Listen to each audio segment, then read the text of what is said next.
My son's girlfriend's dad knocked on my door at 1 a.m. and said, "Your son beat my daughter unconscious tonight."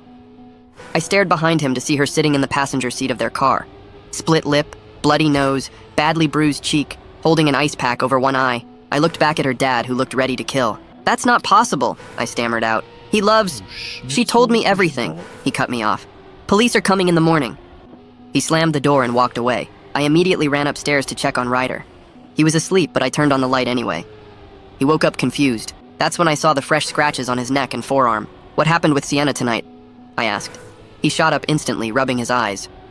Nothing. We had a fight. I dropped her home. That's it." "What kind of fight?" I pressed him. He started stammering. "She was accusing me of stuff. I don't want to talk about it right now." His voice was defensive. I noticed his knuckles, red and bruised. The police showed up at 9 a.m. the next morning. A detective knocked on the door with 2 officers behind him. "We have a warrant for Ryder's arrest." Ryder came downstairs in his pajamas. He saw the police and went pale. "Dad, what's happening?" The detective read him his rights. "The victim identified you. Neighbors heard screaming from your car around 7 last night." "Dad, I swear I didn't..." Ryder was panicking. The officer cuffed his hands behind his back. I watched them walk my son to the police car. I stood in my doorway thinking about the scratches, the bruises on his knuckles, the fight he wouldn't elaborate on. I visited Ryder in jail that afternoon. He was sitting on a metal bench looking terrified. "Dad, you have to believe me. I didn't hit her. Then explain why she looks beat up. Explain the scratches and bruises on your knuckles." He leaned forward. "We fought in the car. She was yelling. I was yelling back. She hit me and I grabbed her wrist to stop her. That's where the scratches came from. I swear I dropped her home at 7:30 and left." I wanted to believe him, but Sienna's dad was already filing charges. He hired a lawyer. I talked to our lawyer the next day. She told me Sienna's testimony was bad. Sienna said Ryder drove her somewhere isolated, beat her within an inch of her life, then dumped her near her house around 10 at night. The neighbor already confirmed hearing them argue at 7. "What about the bruises on his knuckles?" I asked. The lawyer looked at her notes. "Ryder claims he punched his steering wheel after dropping her off because he was so angry. Everything he said sounded like an excuse." I went back to see Ryder. He was desperate now. "Dad, I'll take a lie detector test. Please, check my phone, my car. I didn't do it." "Then why is she saying this?" Ryder broke down. "I don't know. Maybe she's scared and confused. Maybe someone's threatening..." "I'll believe you," I cut him off. "But if you're lying to me..." "Dad, I love her," he interrupted. "I would never hit her. You know me." Ryder's behavior had changed now. He wasn't defensive anymore, rather genuinely desperate to prove his innocence. And as a father, I couldn't not trust my son. I decided to investigate myself.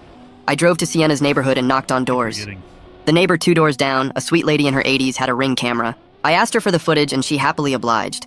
The camera showed Ryder's car dropping Sienna off at 7:35. I watched anxiously as Sienna got out of the car and walked away from her house. Ryder drove off in the opposite direction. Then at 9:45, a different car pulled up. Sienna got out of this car stumbling. She was heavily bruised and beaten now, falling to the ground and crawling to her door. I zoomed in on the footage but couldn't make anything out. Was this someone else, or had Ryder used someone else's car to make himself look innocent? I brought the footage to the police station either way. The detective watched the footage twice and called Sienna and her father in for a second interview. I sat behind the glass watching. The detective showed Sienna the footage. "We have video of you arriving home at 9:45 from a different vehicle. You looked injured in this footage. Who drove you home at 9:45? Sienna started shaking. She wouldn't answer. All of a sudden, she lunged into her dad's arms and started sobbing so hard she couldn't breathe.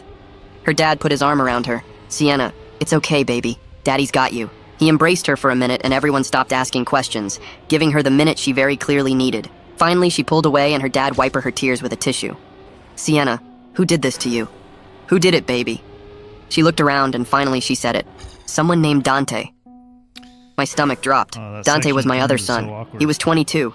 He had serious anger issues and had just left for a work trip a few days ago. "I've been seeing Dante for 2 months. Behind Ryder's back," Sienna cried. "That night after Ryder dropped me off, I went to meet Dante. We got into an argument and he beat me. Then he threatened me. He said if I told anyone it was him, he'd come back and finish it. He said blame Ryder or he'd make it worse. I was so scared." Sienna's dad went pale. "My God, I almost destroyed an innocent kid." The detective looked at me. "Where is Dante now?" I fumbled for my phone with shaking hands. "He's supposed to be on a work trip, but I don't know exactly where." My voice came out weak and unsteady.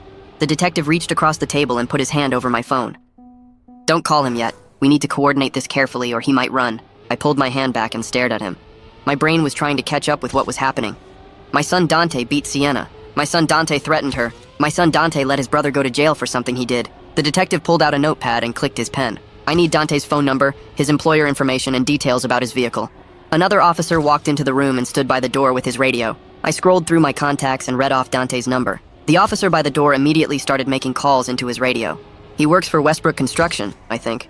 Or he did last time I checked. I was struggling to remember basic facts about my own son. He drives a black Ford truck, 2015 maybe. The detective wrote everything down while I sat there feeling like the worst father in the world. My mind kept racing backward through memories. Dante punching a hole in his bedroom wall when he was 16. Dante's girlfriend in high school who stopped coming around suddenly and wouldn't talk to me about why. Dante getting fired from his first job and blaming everyone but himself. The warning signs were always there and I just ignored them. I thought he was just angry sometimes. I thought he would grow out of it. Through the glass, I could still see Sienna crying in her dad's arms. The detective stood up. "Stay here. I'll be back." He walked into the interview room and I watched him sit down across from Sienna. Her dad was still holding her, but she had stopped sobbing so hard. The detective's voice came through a speaker in the observation room. "Sienna, I know this is difficult. Can you give us a full statement about what Dante did to you tonight?" She nodded slowly and wiped her face with the tissue. Her voice was so quiet I had to lean closer to the glass to hear. After Ryder dropped me off, I walked down the street to where Dante was waiting. He picked me up in his truck. She paused and took a shaky breath. We started driving and I told him I felt bad about lying to Ryder. That's when he got mad. Her father squeezed her shoulder. He started yelling that I belonged to him, that Ryder didn't deserve me. I tried to get out at a red light, but he grabbed my arm and wouldn't let go. I watched her touch the bruises on her face. He drove to this empty parking lot behind a closed store. He kept screaming at me. Then he hit me. Her voice broke. He hit me so many times. He said if I told anyone it was him, he would come back and finish it. He said blame Ryder or it would be worse next time. I had to look away from the glass. That was my son she was describing. My son who did that to this girl. A woman in a police uniform walked past the observation room, and I heard her talking about release paperwork. The jail supervisor. She was here to start processing Ryder's release. I stood up feeling torn in half. Part of me wanted to stay and help them find Dante. Part of me needed to get to Ryder right now. The detective came back into the observation room. "We're issuing a warrant for Dante's arrest. Officers are already tracking his phone." He looked at me with something like pity. "Go get your son and take him home. We'll call you as soon as we locate Dante." I nodded and left the police station. My hands were still shaking when I got in my car. The jail was only 10 minutes away, but it felt like the longest drive of my life. I kept rehearsing what I would say to Ryder. Sorry didn't feel like enough. Sorry didn't erase the jail cell. Sorry didn't undo the terror he must have felt. I pulled into the jail parking lot and walked inside. The woman at the front desk checked my ID and made me wait in a plastic chair. 20 minutes passed, then 30. Finally, a guard brought Ryder through a metal door. He looked so small. His eyes were empty and scared in a way I had never seen before. The orange jail uniform hung loose on his frame. We walked to the car in silence. I wanted to hug him, but something in his body language told me not to touch him. The drive home was quiet except for the sound of the engine. Ryder stared out the window at nothing. I tried to say something. "Ryder, I'm so sorry. I should have believed you from the start." He flinched away from me like I had tried to hit him. His jaw was clenched tight. We got home and Ryder walked straight upstairs to his room. I heard the lock click. I stood outside his door listening. After a few minutes, I heard him crying. Not loud sobbing, but quiet, broken sounds that were somehow worse. I put my hand on the door and felt destroyed. My son Dante did this. My son Dante put his brother through hell. My son Dante beat a girl and threatened her into lying. And I almost didn't believe Ryder when he swore he was innocent. I went downstairs and sat on the couch staring at my phone. 2 hours passed. The detective's number appeared on my screen, and I answered before the first ring finished. "We tracked Dante's phone to a motel 3 states away. Local police are moving in to arrest him now." My stomach dropped. This was real. My son was a fugitive who beat his brother's girlfriend and made her blame someone else. "I'll call you when we have him in custody." The detective hung up. I sat there feeling sick. 40 minutes later, my phone rang again. "Dante is in custody. No incident during the arrest. He'll be extradited back within 48 hours. The detective paused. When we first approached him, he claimed he didn't know what this was about. The moment we mentioned Sienna's name, he asked for a lawyer. I thanked him and ended the call. I walked back upstairs and knocked on Ryder's door. "Ryder, can we talk?" Nothing. I knocked again. "Ryder, please." Still nothing. I could hear him breathing on the other side of the door, but he wouldn't respond to my voice. I went back downstairs and called my sister, who works as a social worker. She answered on the 3rd ring. "I need help. Ryder was falsely accused and spent time in jail. He's not talking to me. He won't come out of his room." My sister was quiet for a moment. "There's a therapist named Gracie Shepard who specializes in trauma and false accusation cases. I'll text you her number." I thanked her and hung up. The house felt too quiet. Ryder was locked in his room. Dante was in a jail cell 3 states away. And I was sitting alone trying to figure out how everything fell apart so fast. That night I laid in bed staring at the ceiling. Sleep wouldn't come. My brain kept replaying everything. Dante had anger problems when he was younger, but I thought he got better. I remembered the holes he punched in our walls when he was 16, 3 different times. I made him patch them and figured it was just teenage stuff. His girlfriend back in high school stopped coming around suddenly. I asked him why, and he said she was crazy and blamed him for everything. I believed him. When things went wrong, Dante always had someone else to blame. His boss was unfair. His friends betrayed him. Girls led him on. I kept making excuses for him instead of seeing the pattern. I got up around 6 because there was no point pretending I could sleep. Made coffee and sat at the kitchen table feeling sick. Around 8, there was a knock on my door. I opened it and found Sienna's father standing on my porch. He looked awful. Dark circles under his eyes. His clothes wrinkled like he slept in them. We both just stood there for a minute. Finally, he spoke. I need to apologize. I almost destroyed your son. I was so sure Ryder did it. I shook my head. I'm sorry Dante hurt Sienna. I'm sorry I didn't see what he was becoming. We were 2 dads who completely failed. Him by not believing his daughter fast enough. Me by not seeing my son was dangerous. He rubbed his face with both hands. Sienna is terrified. She thinks Dante will get out somehow and come finish what he started. She barely sleeps. Won't leave the house. I felt my stomach drop. I promise I'll do everything I can to make sure he's held accountable. Saying it out loud felt like betraying Dante, but I meant it. Sienna's father nodded and walked away. I went back inside and called a lawyer my sister recommended, Finn Shepard. His office was downtown. I drove there that afternoon. Finn was maybe 40 with glasses and a calm way of talking that made me feel slightly less panicked. I explained everything. Ryder's false accusation, the arrest, the jail time, Dante being the real attacker. I need Ryder's record cleared, I told Finn. He wrote notes on a legal pad. That's going to be complicated. Ryder was formally charged and spent time in jail. Even though he's completely innocent now, the system doesn't just erase that automatically. My hands gripped the armrests of the chair. What do we need to do? Finn explained the process. Filing motions. Getting the charges officially dismissed. Applying for expungement. It could take months. He also told me something I hadn't thought about. Dante will probably try to contact you from jail. You need to decide right now what boundaries you're setting. I stared at him. What do you mean? Finn leaned forward. You're his father. But he did something terrible. He beat a girl. He framed his own brother. You need to figure out how to handle that before he calls. I drove home not knowing the answer. How do you be a dad to a son who hurt people like that? But I also couldn't just pretend Dante didn't exist. He was still my kid.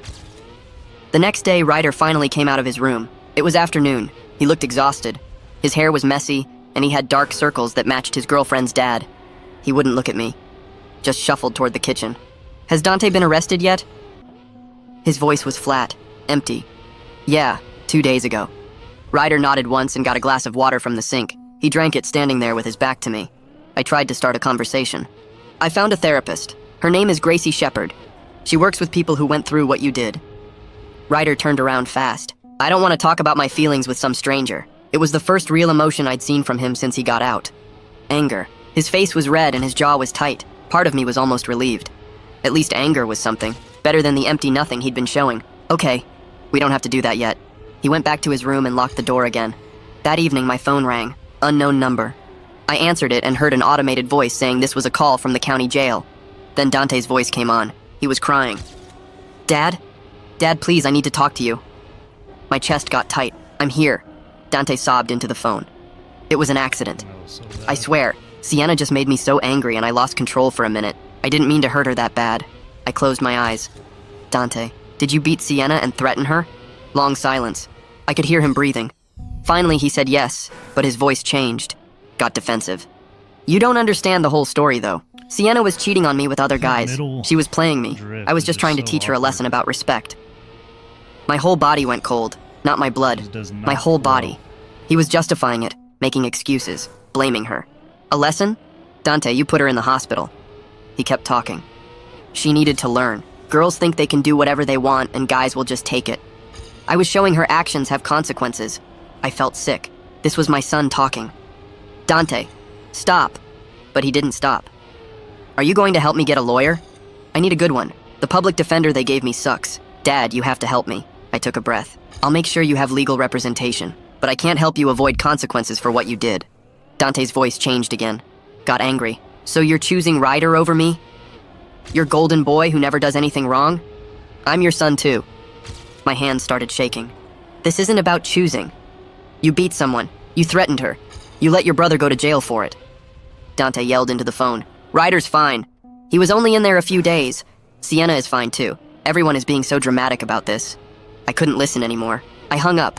My hands were shaking so hard I almost dropped the phone. I sat there on the couch trying to breathe. That was my son. I raised him, and he had no idea what he did was wrong.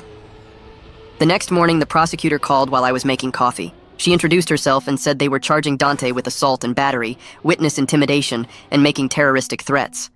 Her voice was professional and direct. She explained that with Sienna's testimony and the video evidence from the neighbor's camera, they had a strong case against Dante. But then she said they needed Ryder to testify about the scratches on his neck and the false accusation. She needed him to explain how Dante's actions led to his arrest and time in jail. I told her I would talk to Ryder about it. My hands were shaking when I hung up. I walked upstairs and knocked on Ryder's door. He opened it looking tired. I told him the prosecutor wanted him to testify about what happened. His face went completely pale. He stepped back from the doorway. He said he couldn't face a courtroom after being the one accused. His voice was shaking. He said he couldn't sit in front of people and talk about being in jail when everyone thought he beat Sienna. I could see he was barely holding himself together. His hands were trembling and he kept looking at the floor. I didn't push it. I told him we didn't have to decide right now. But I knew the prosecutor would need his testimony to show the full scope of what Dante did. Without Ryder explaining the false accusation, the jury wouldn't understand how Dante destroyed his brother's life to cover his own crime. I left Ryder alone and called Finn to set up a meeting. 2 days later, I sat in Finn's office going over paperwork. The office was small with law books lining the walls and a desk covered in folders. Finn explained that getting Ryder's arrest record sealed and expunged would take months of paperwork and court filings. He said even after it was done, the experience would still be part of Ryder's reality forever. The trauma didn't just disappear because the charges were dropped. We also talked about filing a civil suit against Dante on Ryder's behalf for the emotional damage. Finn warned me that collecting any money would be difficult since Dante would be in prison and had no assets. But he said sometimes having a legal judgment mattered more than the money. It was about making the harm official and documented. I signed the papers authorizing Finn to start the process. He told me Dante had been extradited back, and his arraignment was set for the following week. I could attend if I wanted, but Finn advised me to stay away. He said my presence might be used by Dante's public defender to argue he had family support and wasn't a danger to the community. I didn't know what to do. Part of me needed to see Dante in person, but I also didn't want to help his case in any way. That night I woke up to screaming. It took me a second to realize it was coming from Ryder's room. I ran down the hall and burst through his door. Ryder was tangled in his sheets, sweating and crying. His eyes were closed, but he was yelling about being trapped in a cell. He kept saying he didn't do it over and over. I rushed to his bed and grabbed his shoulders. He finally woke up, but when he looked at me, his eyes were empty. He stared at me like he didn't know who I was. It took almost a minute before recognition came back to his face. Then he started crying for real. I sat on the edge of his bed while he cried. He didn't want to talk about the nightmare. He just pulled his knees up to his chest and rocked back and forth. I stayed there until he fell back asleep. The nightmares became a regular thing after that. Every few nights I would hear him screaming. Sometimes I could wake him up quickly. Other times he stayed trapped in the dream for minutes that felt like hours. After a week of this, I brought up therapy again. I told Ryder about Gracie Shepherd and how she worked with people who went through trauma like his. He was sitting at the kitchen table eating cereal. He didn't look up from his bowl. I said just one session, just to try it. He was quiet for a long time. Finally he said okay, but his voice was flat. I made the appointment for the next day. When the time came, Ryder got in the car without arguing. The drive to Gracie's office took 20 minutes. He stared out the window the whole time. I dropped him off and told him I would wait in the parking lot. He was gone for 90 minutes. When he came out, he walked straight to the car and got in. He didn't say anything. At home, he went straight to his room and closed the door. I didn't hear from him the rest of the day. But later that night, my phone buzzed with a text from him. It just said he would go back next week. That was all. But it was something. The next afternoon, Sienna's father knocked on my door. We stood on the porch and he looked uncomfortable. He said Sienna wanted to apologize to Ryder in person for falsely accusing him. She felt terrible about what happened and thought it might help both of them to talk. But her therapist wasn't sure if that was a good idea yet. He wanted to know what I thought. I told him I needed to talk to Gracie about it first. Later that day, I called Gracie and explained the situation. She was quiet for a moment. Then she said Ryder wasn't ready for that conversation. She said he was still processing the betrayal and trauma of being accused by someone he loved. Having Sienna apologize in person might seem like closure, but it could actually set him back. She said maybe in a few months, but not now. I called Sienna's father back and told him. He understood. He said Sienna was struggling with guilt about the whole thing. I felt bad for her too. She was a victim in all this, just like Ryder. But Gracie was right. Ryder needed time. The morning of Dante's arraignment, I got dressed in a suit. Finn had told me to stay away, but I couldn't. I needed to see Dante in person. I needed to look at my son and try to understand how this happened. The courthouse was downtown in a big gray building. I went through security and found the right courtroom. It was smaller than I expected, with wooden benches and fluorescent lights. I sat in the back. Other people filtered in. Sienna's father arrived with Sienna. She looked smaller somehow. Her bruises had faded, but you could still see the shadow of them on her face. The prosecutor sat at one table shuffling papers. Then they brought Dante out. He was wearing an orange jumpsuit with his hands cuffed in front of him. 2 officers walked on either side of him. He looked around the courtroom and his eyes found mine. His expression changed to something desperate and pleading. He mouthed the words, "Dad, please." But I had to look away.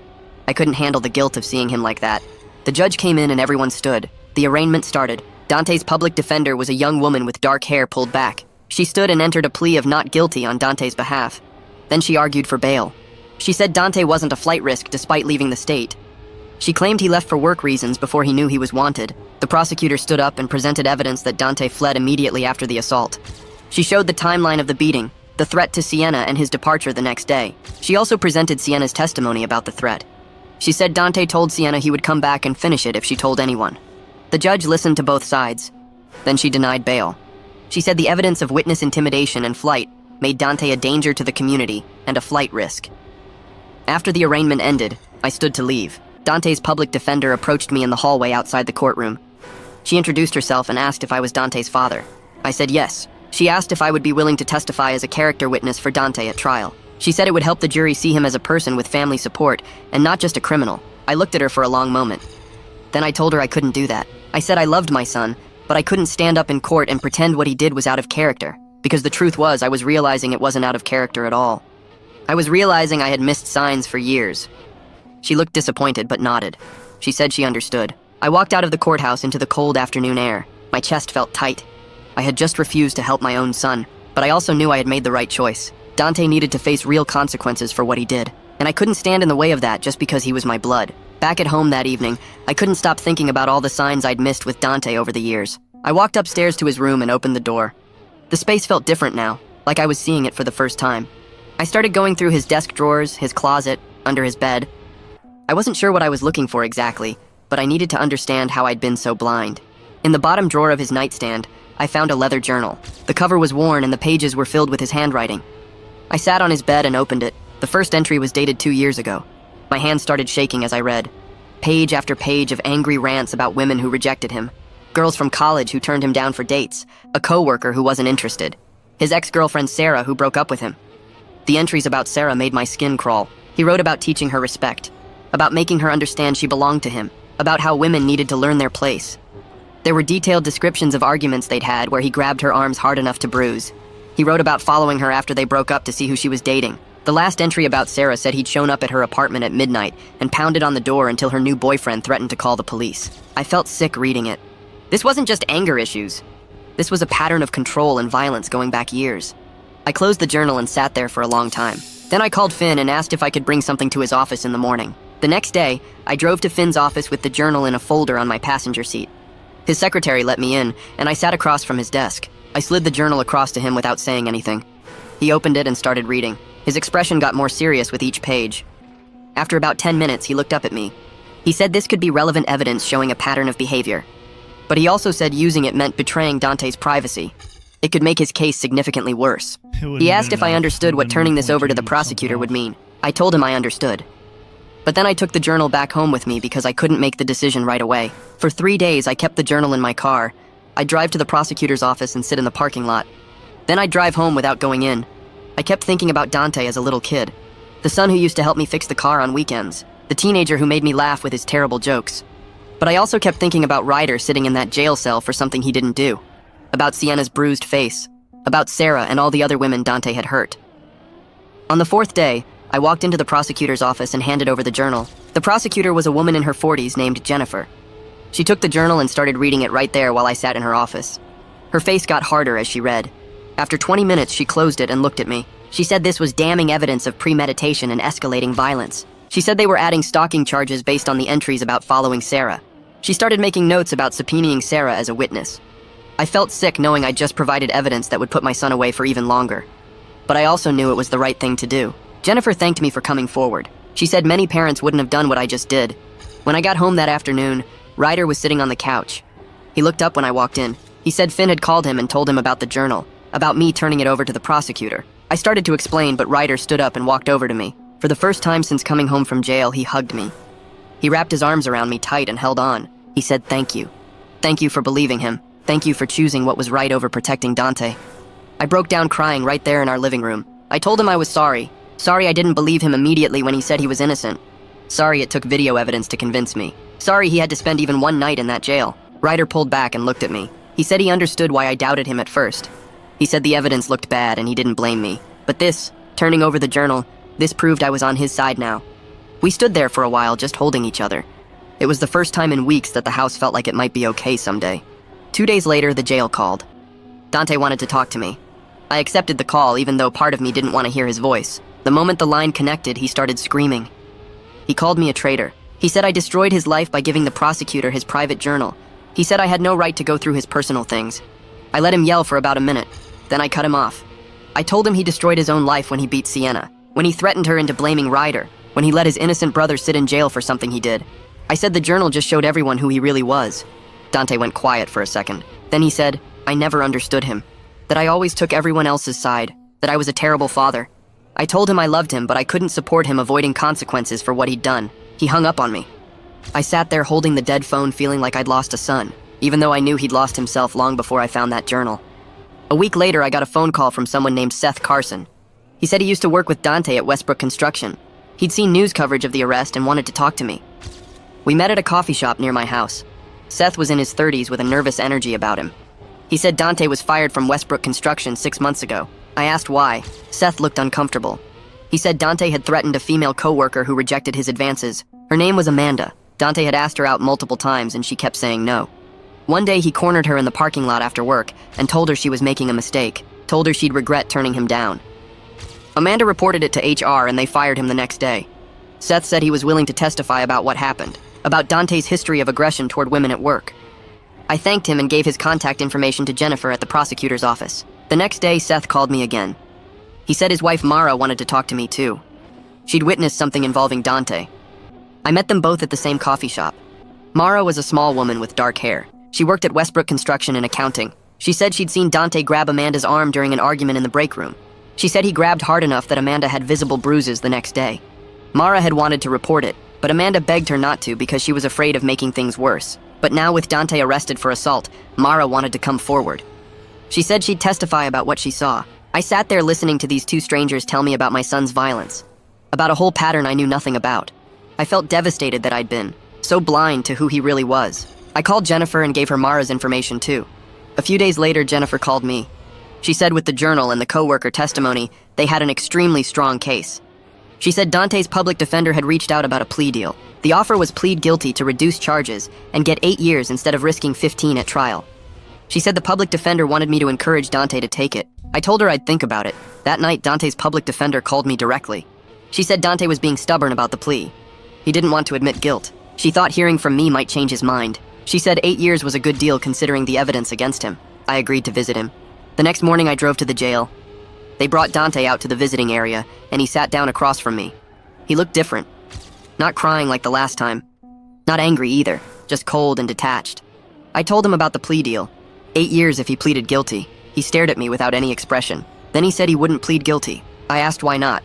He said because pleading guilty meant admitting he was a bad person, and he didn't think he was bad. He said Sienna deserved what happened for cheating on him with Ryder, that she needed to learn respect. I felt my chest get tight listening to him. This wasn't my son sitting across from me. This was someone I didn't recognize at all. I leaned forward and looked him in the eyes. I told him Sienna didn't belong to him, that no woman belongs to any man, that what he did was unforgivable, that beating someone and threatening them wasn't teaching them anything except fear. Dante laughed. It was a bitter sound that made my skin crawl. He said I was just like everyone else, taking their side. He said I never understood him, never tried to see things from his perspective. He said women like Sienna played games and then acted innocent when men got upset. I stood up. I told him I was done, that if he couldn't see what he'd done wrong, then there was nothing more to say. He shrugged like he didn't care. As I walked away, I realized my son had no remorse at all. He genuinely believed he was the victim in all of this. That realization hurt worse than anything else that had happened. The guard led me back through the security doors, and I walked across the parking lot in a fog. I got to my car and sat in the driver's seat without starting the engine. My hands were shaking so bad I couldn't get the key in the ignition. I tried 3 times before I gave up and just sat there staring at the steering wheel. Then it hit me all at once. My son was a monster. Not the angry teenager I remembered, but an actual dangerous person who hurt women and felt nothing about it. I started crying and couldn't stop. Big, ugly sobs that made my whole body shake. I cried for an hour straight sitting in that parking lot. Other people walked past my car and probably thought I was crazy, but I didn't care. I was grieving the son I thought I raised. The kid who used to build forts in the living room and collect baseball cards. That person never existed, or maybe he did once and turned into something else. Either way, he was gone, and this cold stranger who laughed about beating Sienna had taken his place. When I finally stopped crying, my eyes were so swollen I could barely see. I drove home going 10 miles under the speed limit because my vision was blurry. At home, I found Ryder sitting on the couch watching TV, not hiding in his room with the door locked like he'd been doing, just sitting there with a bowl of cereal eating breakfast at 2 in the afternoon. It was such a normal thing, but it felt huge. I sat down next to him and he didn't flinch away. We watched some cooking show together without talking. After a while, he got up and made himself a sandwich. Actually came into the kitchen and used the stove to make grilled cheese. I watched him from the doorway, trying not to cry again. These tiny, normal things felt like massive victories. Over the next few weeks, Ryder kept improving bit by bit. He started eating 3 meals a day instead of just picking at food. He'd come out of his room to watch TV in the evenings. Sometimes he'd even sit with me during dinner. Gracie called me one afternoon to talk about his progress. She said he was doing better than she expected, but I needed to understand this wasn't a straight line. He'd have good days and bad days, maybe good weeks and then suddenly a terrible week. The trauma of being falsely accused and jailed doesn't just go away. He might struggle with trust issues for years, might have anxiety around police or loud noises or being accused of anything. She said some of her clients never fully recover. They just learn to live with it. That scared me, but I appreciated her honesty. A few days later, the prosecutor called. Her name was Jennifer Westbrook, and she'd been building the case against Dante. She said they were moving forward with trial since Dante rejected the plea deal. They had a strong case with Sienna's testimony, the video evidence, the journal and statements from Seth and Mara, but they wanted Ryder to testify too. They needed him to describe the scratches Sienna gave him during their argument, needed him to talk about being falsely accused and arrested. It would show the jury the full scope of what Dante did, how he didn't just beat Sienna, but deliberately framed his own brother. I told her I'd talk to Ryder about it. That night at dinner, I brought it up as gently as I could.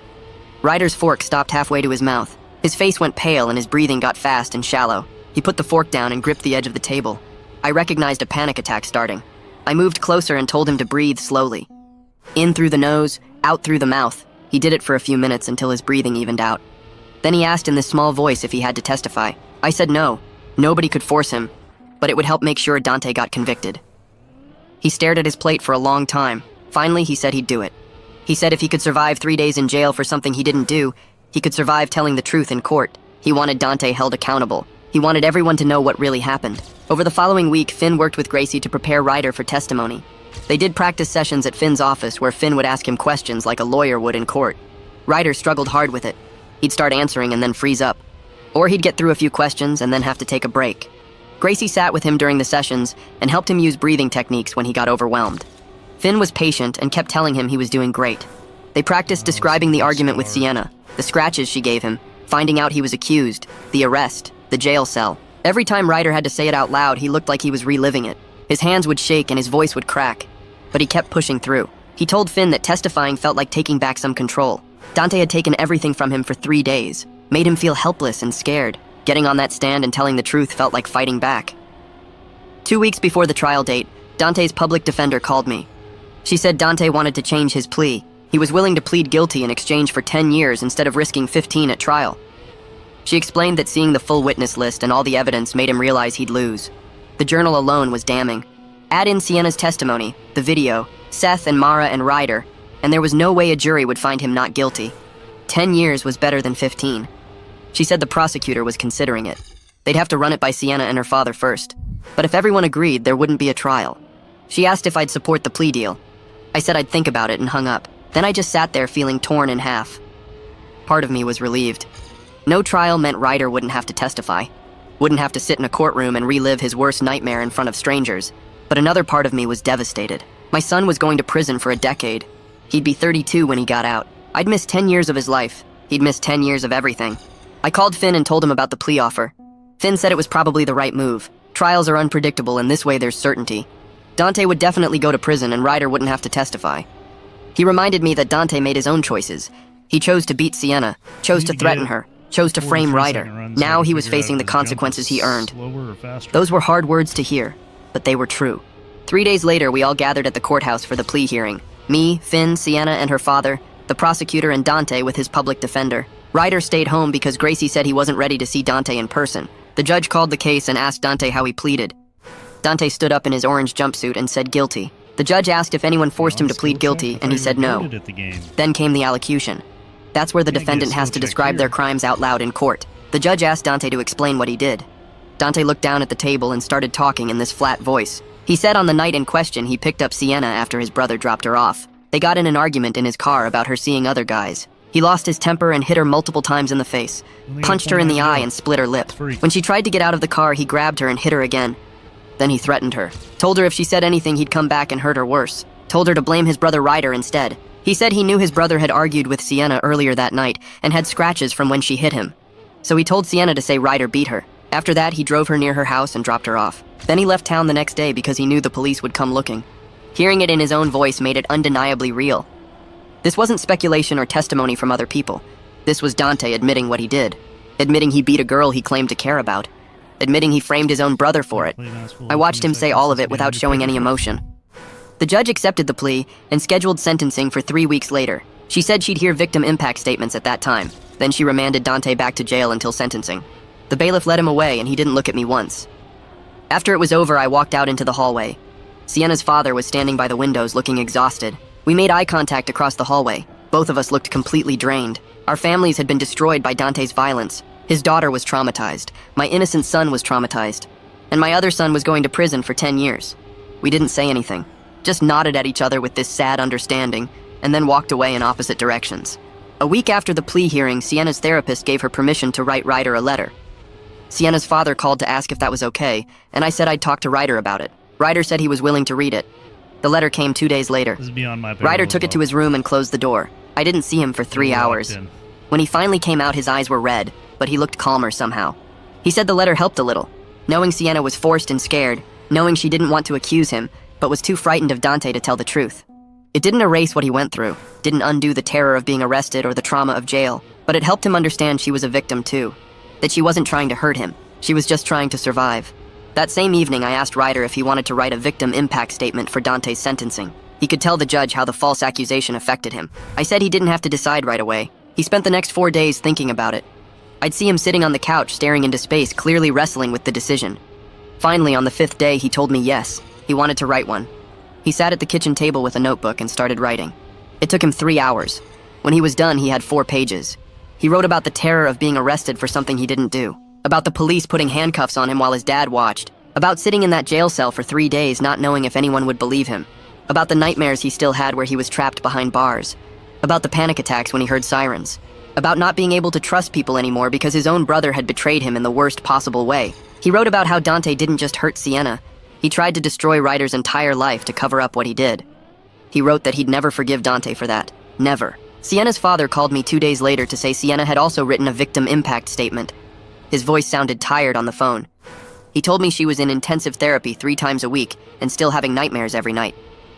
The therapist said Sienna might never fully recover from what Dante did to her. Not just the physical beating, but the fear he put in her. The way he threatened to come back and finish it if she told anyone. Sienna's father said his daughter flinches when doors open too fast. She can't be alone in a room with a man anymore, even him sometimes. I listened and felt sick knowing my son caused that damage to a 17-year-old girl. After we hung up, I sat at my kitchen table staring at a blank piece of paper. I needed to write my own statement for the sentencing hearing. As Dante's father, I had the right to speak. But what could I possibly say? I picked up my pen and started writing. It took me 4 hours to get through 2 pages. I wrote about loving Dante since the day he was born. About changing his diapers and teaching him to ride a bike and being proud when he graduated high school. But I also wrote that love doesn't excuse what he did, that Sienna deserved justice and Ryder deserved justice, and Dante needed to be held accountable. I wrote that I supported the prosecution and believed my son should face real consequences for his actions. The hardest part was the last paragraph where I admitted I'd always love him despite everything, but that didn't mean I thought his sentence was unfair. I read it over 3 times and cried each time. This statement felt like giving up on Dante, but I knew it was the right thing to do. The phone rang at 9 p.m. the night before sentencing. The jail number showed on my screen. I answered and heard Dante's voice. He asked if I was coming to court tomorrow. I told him yes because he was still my son. There was silence on the other end for a few seconds. Then Dante asked if I was going to speak on his behalf. I said no, that I wrote a statement supporting accountability. Dante's voice got cold. He said he understood, that I was just like everyone else, choosing Ryder over him. I told him that wasn't true, that I loved him, but couldn't support him avoiding consequences for beating Sienna and framing his brother. Dante laughed this bitter, angry laugh and said I'd regret abandoning him. Then he hung up before I could respond. I sat holding the phone feeling like I'd just lost my son, even though he was still alive. The sentencing hearing started at 10 a.m. I sat in the back row of the courtroom. Sienna and her father sat up front on the left side. Ryder sat with Finn on the right side. The bailiff brought Dante out in an orange jumpsuit with his hands cuffed in front of him. He looked thinner than the last time I saw him. His hair was longer and messy. The judge entered and everyone stood. She was a woman in her 50s with gray hair pulled back tight. She told everyone to sit and opened the file in front of her. The prosecutor stood and said they had 3 victim impact statements to present. First was Sienna's statement. The prosecutor read it out loud. Sienna described Dante picking her up after Ryder dropped her off that night. How they drove to a parking lot and started arguing. How Dante grabbed her by the throat and started hitting her face over and over. How she begged him to stop and he just kept going. She wrote about the fear when he threatened to kill her if she told anyone it was him. About how he said to blame Ryder or he'd come back and make it worse. About the nightmare she has now where she's trapped in that car and can't escape. I watched Dante's face while the prosecutor read. He stared straight ahead, showing nothing. No emotion at all. Next was Ryder's statement. The prosecutor read about the terror of being arrested for something he didn't do. About sitting in jail for 3 days thinking his life was over. About the panic attacks he still gets when he hears sirens. About the betrayal of his own brother trying to destroy his life to cover up his own crime. About how he'd never forgive Dante for using him as a scapegoat. I looked at Dante again, still blank, like he was listening to someone read the weather report. Finally, the prosecutor read my statement. About loving Dante but supporting accountability. About believing justice needed to be served. Dante's jaw tightened when my words were read, but he didn't look at me. The judge took off her glasses and looked directly at Dante. She said she'd reviewed his file and saw a pattern of violence toward women going back years. She mentioned the co-worker he threatened. The ex-girlfriend who suddenly stopped coming around. She said his lack of remorse was deeply concerning, that he showed no emotion hearing how he destroyed multiple lives. She said using his own brother as a scapegoat was particularly cruel and showed a level of manipulation that worried her greatly. Then she sentenced him to 10 years in state prison with possibility of parole after 7 years. She added mandatory anger management classes and counseling. She told Dante he needed serious help, and she hoped he'd use his time in prison to work on himself. Dante just nodded once. The bailiff moved to take him away. I stood up and tried to walk toward Dante. I wanted to say something. Tell him I loved him. Tell him to be safe. Something. But Dante turned his head away when he saw me coming. He refused to look at me. The bailiff led him through the side door and he was gone. That was the last time I saw him before they transferred him to state prison upstate. The weeks after sentencing were strange. I focused all my energy on helping Ryder heal. Finn worked on getting Ryder's arrest record fully expunged. He filed paperwork with 3 different courts. He said it would take a few months, but eventually Ryder's record would be completely clean. Like the arrest never happened. Gracie continued seeing Ryder twice a week for therapy. She told me privately that Ryder was making slow progress. That trauma like this takes years to process. But she saw signs he was starting to cope better, starting to trust again in small ways. Ryder came to me one afternoon and said he'd been thinking about college. He said he wasn't ready to go this fall. Too many people, too much pressure. He wanted to take a gap year. Maybe do some online classes, work part-time when he felt ready. I told him I supported whatever he needed, that there was no rush. He could take all the time he needed to heal. His relief was obvious, like he'd been worried I'd push him to go anyway. Sienna's father and I started meeting for coffee every few weeks. It sounds weird, but we developed this unlikely friendship. We were the only 2 people who really understood what happened, what our families went through. We'd sit at the coffee shop and talk about our kids, about how they were doing, about how hard it was to watch them struggle. He told me Sienna was doing better some days and worse others, that healing wasn't a straight line. I told him the same about Ryder. We never talked about Dante much. That topic was too painful for both of us. But having someone who understood helped, made me feel less alone in this nightmare. 3 months after Dante's sentencing, Ryder told me he'd had his first full week without nightmares. I was making breakfast when he said it, just casual like he was commenting on the weather. But I could see in his eyes how big that was for him. He said therapy was actually helping, that Gracie had taught him some techniques for managing the panic attacks. He'd also started going to a support group for people who were falsely accused. Meeting others who understood what he went through helped him feel less isolated, less like he was the only person this ever happened to. I hugged him and told him I was proud of how hard he was working to heal. He hugged me back, and for the first time in months, it didn't feel like he was going to break. I started writing to Dante at the state prison about a month after his transfer. Short letters on lined notebook paper telling him I loved him, but that he needed to take responsibility and work on himself through the programs they offered.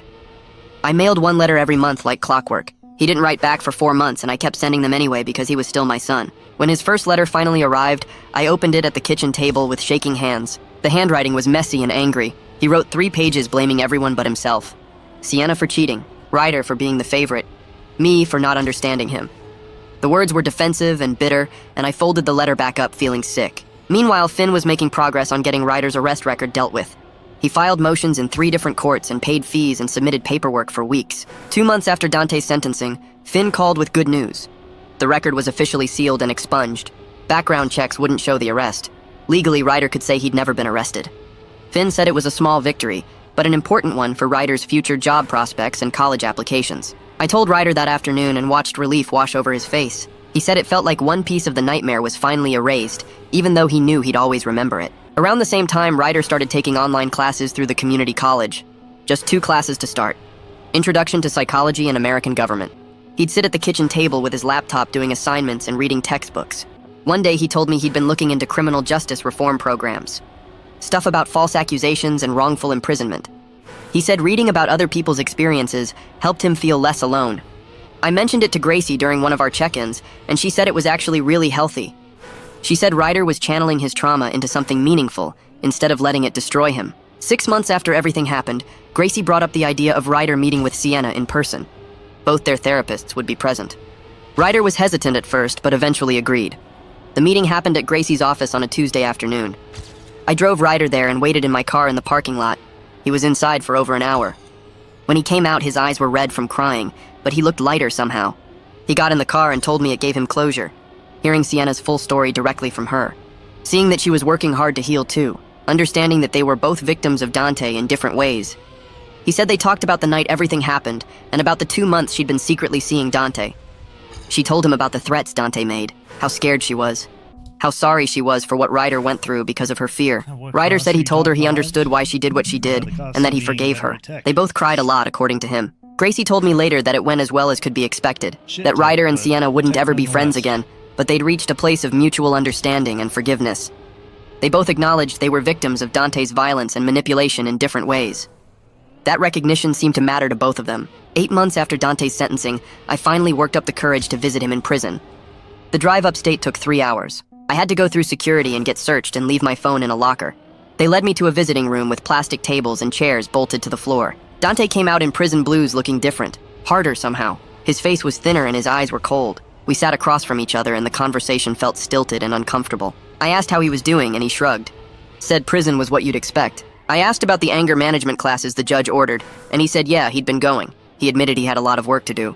His voice was flat when he said it. Not defensive like his letter, but not genuine either. Just going through the motions. Before I left, he told me something that surprised me. He said he'd been reading books about abuse and control from the prison library. That he was starting to understand what he did to Sienna wasn't about love, but about power. About needing to control her. It was the first time he'd shown any real insight into his actions. I didn't trust it completely because it felt rehearsed, but it was something. A crack in the wall he'd built around himself. I drove home thinking about that conversation for hours. Back home, Ryder was making his own progress. He got a part-time job at a bookstore in town, just 15 hours a week shelving books and working the register. He came home after his first week and told me about a coworker named Archer who was around his age. They'd started talking during breaks about books and movies. Archer didn't know anything about what happened to Ryder. He just treated him like a normal person without pity or awkwardness. Ryder said having someone interact with him that way helped him feel like a regular person again instead of a victim. He started going to movies with Archer on weekends, slowly rebuilding a social life outside of therapy and family. 1 year after Dante's sentencing, I looked around at our family and realized we'd found a new normal. It was complicated and imperfect, but it was something. Ryder was doing well in his online classes. He'd completed 4 courses and was talking about applying to the state university for the following fall. He wanted to study criminal justice with a focus on reform. The trauma had changed him, but he was turning it into purpose. I was proud of how hard he'd worked to heal. I kept up my monthly visits to see Dante. The drive became routine. Our relationship would never be what it was before, but I was his father, and I couldn't abandon him completely. He was making slow progress in his therapy according to the counselor I'd spoken with. He'd actually written apology letters to both Ryder and Sienna. The prison counselor helped him draft them over several weeks. Ryder showed me his letter. It was 2 pages of Dante taking responsibility and expressing remorse. Ryder said the words meant something, but they couldn't undo the damage. He'd filed the letter away in his desk drawer. I knew Sienna had received hers too through her father. Whether she read it or not wasn't my business. The apologies were a step, but only a small one in a very long journey. Sienna's father told me during one of our coffee meetings that she was doing better. She'd gone back to the school and was working with a therapist who focused on helping people recover from assault. He said she was taking it day by day but making real progress. A few months later, he mentioned she'd started seeing someone new, a guy from her college classes who treated her with respect and patience. She still had hard days where the memories hit her, but she was building a real life beyond what Dante did to her. Her father said watching her heal gave him hope after everything that happened. One night, about 18 months after the whole thing started, Ryder came into the living room while I was watching TV. He sat down next to me and was quiet for a minute before speaking. He told me he was grateful the truth came out even though the process was horrible. He said living under a false accusation would have destroyed him worse than the temporary jail time did. I listened as he explained how therapy helped him understand that what happened wasn't his fault. We sat there for a while just being together.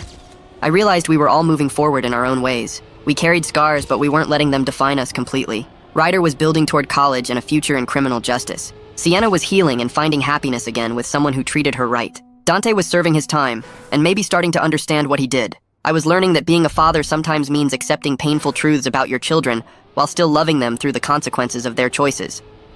None of it was easy or perfect, but we were surviving, and that had to be enough.